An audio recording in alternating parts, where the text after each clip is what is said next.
उसकी शादी को अभी 10 दिन भी नहीं हुए थे। हाथों की मेहंदी अभी भी छूटी नहीं थी। उसका रंग अभी भी गहरा लाल था।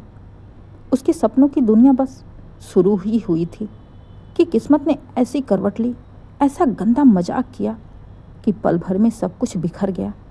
ये कहानी है आर्या की और उसके एक नन्हे से सपने के टूटने की, एक जीवन भर के दर्द की। आर्या की शादी अर्जुन से बड़े ही धूमधाम से हुई थी। पूरे मोहल्ले ने ऐसी शादी कभी नहीं देखी थी। रंग बिरंगे फूल, चमचमाती रोशनी और सबकी दुआएं। अर्जुन लंबा, गोरा, हंसमुख, एकदम सपनों का राजकुमार। आर्या को लगा कि अब उसकी जिंदगी में बस खुशियों के मौसम ही रहेंगे। शादी के बाद दोनों परिवारों ने मिलकर तय किया था घूमने के लिए कश्मीर, धरती का स्वर्ग, जहाँ बर्फ के फाहे गिरते हैं, जहाँ वादियाँ गाती हैं। आर्या ने अपने छोटे से बैग में तमाम सपने भर लिए थे। चमचमाती लाल साड़ी, रेशमी स्वेटर और ढेर सारी मुस्कान। हाथों में चूड़ियाँ खनक रही थीं, कदमों में पायल छनक रही थी।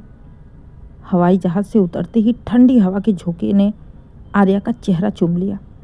चारों तरफ बर्फ से ढकी चोटियाँ, दूर दूर तक फैली सफ़ेदी। श्रीनगर की डल झील पर शिकारे में बैठकर दोनों ने खूब तस्वीरें खिंचवाई। अर्जुन कभी उसके गालों पर फुहारे उड़ाता, कभी चुपके से उसका हाथ पकड़ लेता। आर्या शर्मा जाती, खिलखिला उठती।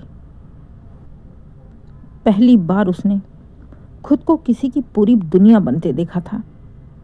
तुम्हारे बिना मेरी जिंदगी अधूरी है आर्या, अर्जुन फुसफुसाता। वो उसकी आंखों में झांकती, जहां बस प्यार ही प्यार था। उनकी दुनिया में उस समय कोई डर, कोई खतरा नहीं था। बस 2 दिल थे, 2 सपने और बर्फ की नर्म चादरें। और फिर आया वो मनहूस दिन। 7वां दिन था उनका। कश्मीर में सुबह की ठंडी हवा में दोनों गुलमर्ग जाने के लिए निकले थे। चारों तरफ बर्फबारी हो रही थी। सड़कें सफ़ेद चादर जैसी दिख रही थीं। अर्जुन ने मस्ती में कहा, चलो बर्फ में एक दूसरे पर बर्फ फेंकते हैं। आर्या ने चुटकी बजाई, हार मानने वाली नहीं हूँ। हंसी ठिठोली करते हुए वो एक छोटे से बाजार में पहुँचे, जहाँ ऊनी कपड़े, केसर और कश्मीरी कालीन बिक रहे थे। सामान खरीद वो आराम करने बैठे ही कि अचानक से धाएं धाएं धाएं तेज गोलियों की आवाज़ें गूंजने लगी। चारों तरफ चीख पुकार मच गई। लोग जान बचाकर इधर उधर भागने लगे। कुछ आतंकवादी बाजार में घुस आए थे। बिना सोचे समझे गोलियां बरसाते हुए बच्चे, बूढ़े, औरतें, कोई ना बचा। अर्जुन ने तुरंत आर्या को पकड़कर एक दुकान के पीछे ढकेला। चुप रहो, कुछ भी हो जाए बाहर मत निकलना, उसने फुसफुसाकर कहा। आर्या का दिल बेतहासा धड़क रहा था। उसकी आंखों में डर उतर आया था। वो अर्जुन का हाथ पकड़ना चाहती थी, लेकिन तभी धाएं, एक गोली सीधे अर्जुन के सीने में। अर्जुन वहीं धड़ाम से गिर पड़ा। उसकी आंखें हैरानी से फैल गई। आर्या चीख भी नहीं पाई, आवाज गले में घुट गई।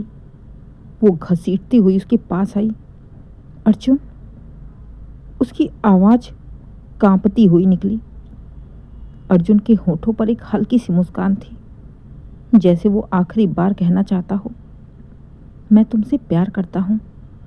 और फिर उसकी आंखें स्थिर हो गई। उसका हाथ ढीला पड़ गया। दुनिया थम गई थी। हर सपना बिखर गया था। आर्या ने उसे हिलाया, झिझोड़ा, उठो अर्जुन, देखो मैं हूं। तुमने वादा किया था, तुम मुझे कभी नहीं छोड़ोगे। लेकिन अर्जुन नहीं उठा। वो वहीं उसकी गोद में ठंडा होता गया। कुछ देर बाद पुलिस आई, सेना आई, बाजार खाली कराए गए, आतंकियों को ढेर किया गया। लेकिन आर्या की दुनिया उजड़ चुकी थी। वो पथराई आंखों से बस अर्जुन को देखती रही। 100 को ले जाने के लिए सैनिक आए। सबने उसे अर्जुन से अलग किया तो वो फूट फूट कर रो पड़ी। उसने अपनी चूड़ियां तोड़ डाली, अपने माथे का सिंदूर पोंछ डाला। अब किसके नाम का सिंदूर, किसके नाम का मंगलसूत्र? 10 दिन की दुल्हन अब विधवा। परिवार ने आर्या को किसी तरह वापस घर लाया। हर कोई चुप था, किसी के पास कहने को कुछ भी नहीं था। शादी के बाद जो सजी धजी दुल्हन घर से निकली थी, अब खाली आंखों वाली एक टूटी औरत बनकर लौटी थी। माँ ने गले से लगाया, लेकिन आर्या की आंखों में कोई आंसू नहीं थे। अब बस शून्यता थी। अर्जुन के बिना ससुराल का दरवाजा भी अब उसे पराया सा लग रहा था। जहाँ चूड़ियों की खनक गूंजी थी, अब वहाँ सन्नाटा था। आर्या की हर सुबह एक सजा हो गई थी। अर्जुन की तस्वीर पर नज़र पड़ते ही रो पड़ती। हर रात सोती। अर्जुन के बिना बिस्तर सूना लगता। लोग सांत्वना देने आते कि समय के साथ सब कुछ ठीक हो जाएगा। पर किसका समय ठीक होता है जब आत्मा ही मर चुकी हो। आर्या अपने कमरे में कोने में बैठी रातें काटती, चुपचाप, बिना आवाज़ किए।